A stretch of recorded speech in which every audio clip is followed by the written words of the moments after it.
Another super powerful thing is you can literally target, if you know that Teachable is a competitor, or Kajabi or OnSupport, because now they do membership sites too, you can literally target, this is almost illegal, but you can literally target people that have been on their sites without you having a pixel installed.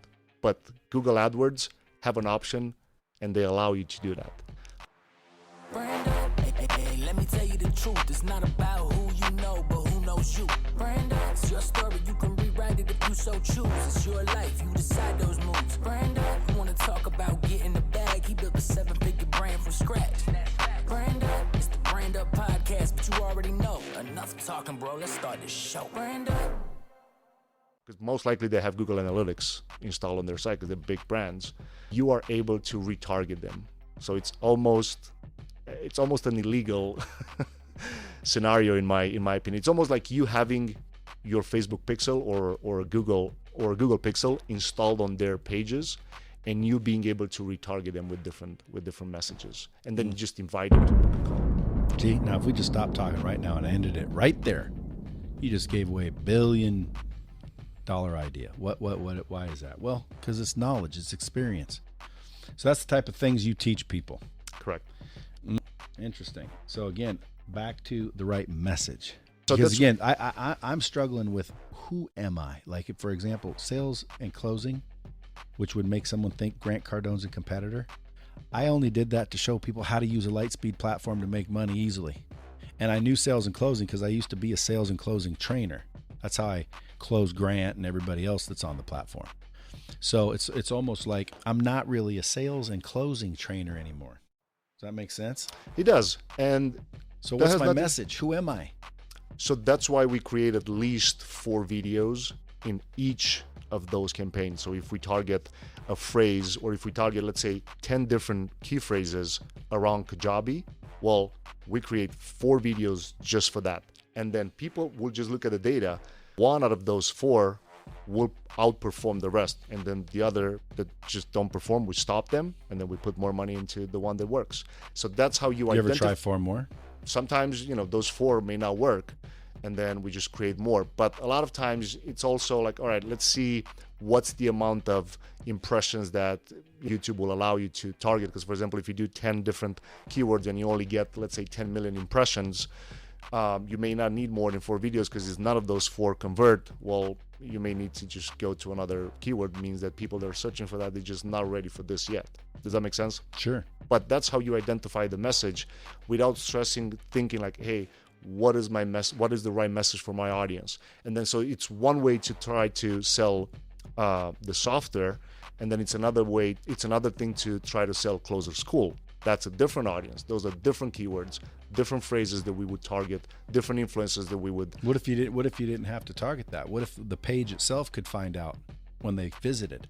But that's if they get on the page. So, for example, when I say 1 out of those 4 will outperform, meaning people would actually click on the ad instead of skipping it. The beauty of this is you only pay if they watch 30 seconds on YouTube. If they don't watch 30 seconds, you still get the benefit of branding, your face and all that. But if they skip, you don't get charged, so you don't care. Is that how YouTube works?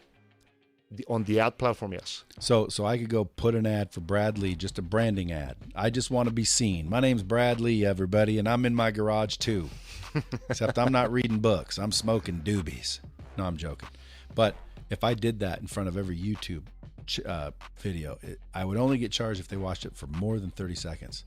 Correct. So how long does it have to be? Why don't I just make it for 29 seconds and I get free advertising? I know this question comes a lot, but it doesn't work that way. Like they'll figure out a way to charge you for that. We also need to understand what are you trying to do? If you're trying to go just for the branding, that's one thing. If you're trying to get leads for your salespeople to sell the software, it'll be both. Yeah, okay, because branding is a long-term thing. Like branding is how many, like for example, I keep telling people this. If I could afford, which I cannot, to have every person that watches a YouTube video for 30 days straight to see my face and brand every day for 30 days. So come March, any YouTube video is gonna throw me, the scrollers, the sidebars, all of it's gonna say Bradley is gonna pop up. I would be world known in a week. everybody would say, oh, that's the guy that keeps talking about his freaking cat, or hey, that's the guy that's here in my garage. I reference that Ty Lopez. You've heard of Ty Lopez. 100%. Yeah, because dude, he popped up every time you went to YouTube for anything. So to me, when people ask, and by the way, I mean, I've talked to him a few times. It may be more to it, but to me, Ty Lopez used YouTube to get famous. Now, Grant Cardone, he used YouTube to get famous. He used Instagram, Periscope. Remember Periscope? He used it all to get famous, social media, to get famous. So once you get famous, then of course all your campaigns are easy. Not easy, but still easier. So if I have to build a brand, that is not selling a product or getting a lead. That is building a brand. That's a branding thing. It takes longer, right? Yeah. Right before I came here, I looked a little bit at the YouTube channel. And Mine? Yeah. Which, by the way, nobody manages it. Nobody does anything. I just slap shit in there, as you can see. But what I was thinking is, like, you have all these insane cool guests on your show. Like you had at my left, you had Grant Cardone as a guest here on the show. Your interview with those people should pop up every time when somebody watches an At My Let show, an At My Let video, a Grant Cardone's video. Your video should always be suggested right next to it. Now, there are two things to this. It's the organic part, where a good friend of mine, Evan Carmichael, he's like the killer. Sure. But on the ad platform, we can literally run an ad with an unlisted video, so it doesn't affect you, against At My Let's channel. Like you have an interview with At My Let, an interview with Andy Frisella, an interview with Grant Cardone.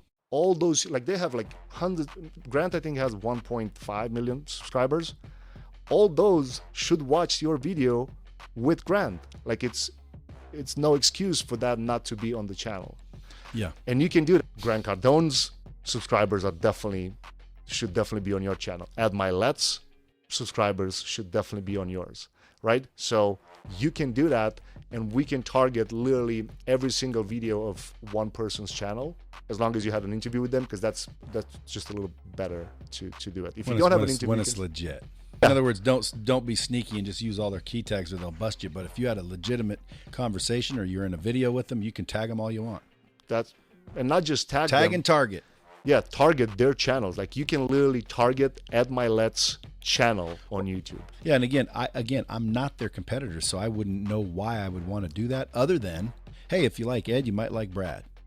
Well, that's not necessarily true, because if you like Brad, you'll definitely like Ed. But if you like Ed, you may not like Brad still. Okay, so I wouldn't target Ed's people, only because, what's the purpose? Now, if I had a message, see, I'm still back to this message thing. Mm-hmm. If I knew my message, well, now to me it's time to target people. The reason why I don't really market much, if you'll notice, that's why you look at my page like he's not doing anything. Well, that's because I really need to figure out what it is I want to say before I get a bunch of attention. Too many people are out there wanting the attention, and then when they get it, they have nothing to say, and then they lose it. Oh, I get that, but again, we're talking about two different messages. This is the right message. Do you help thought leaders like create their message and create their branding and all that, or you're just helping them with the tacticals, like placing the ad and writing the copy and placing the video and targeting the words and doing that? No, we actually work on the script too, because I can just say, hey, create 4 videos, and then what? Because if you send me 4 videos that I don't like, or I know that, I shouldn't say I know, because sometimes, and a lot of times, I may say this one may outperform the other one, but then you look at it and you say like, oh crap, that one actually doesn't work, and then the one that I thought it's not going to perform is just outperforming everyone. Crazy. So we never assume things. We always look at the data. If it works, you just do more of that. I'll put a bomb there, but not because you said never assume, because I teach people you should always assume. Now, if you have data, that's better than assuming. I will agree. And you have data. So what you basically said, we don't assume, we have got the data.